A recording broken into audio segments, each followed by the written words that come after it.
Labour says that poll tax capping is damaging education. According to their new survey, £17.8 million is being cut from London's education authorities, with Greenwich and Islington losing over £1 million, Lambeth and Southwark over £2 and Haringey £3 million. But Hammersmith comes off worst, with its budget being cut by £6.3 million. As a result, school life will be made more difficult and the quality of education will suffer. I think the impact is bound to be negative, and it's bound to lessen the education opportunities for hundreds of thousands of children in the London area.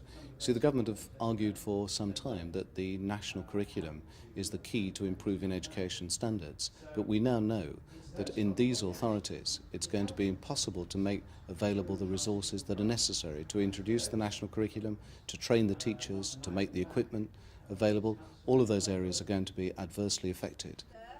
Education authorities have tried to minimise the effect of cuts in schools, but that's meant they have to economise in other areas. If we are to preserve any kind of teaching in our schools, which we will, then we will have to make disproportionate cuts in the adult education service, in the further education service and in the youth service. And I think after all that the ILEA has built up over a century, that is a crime.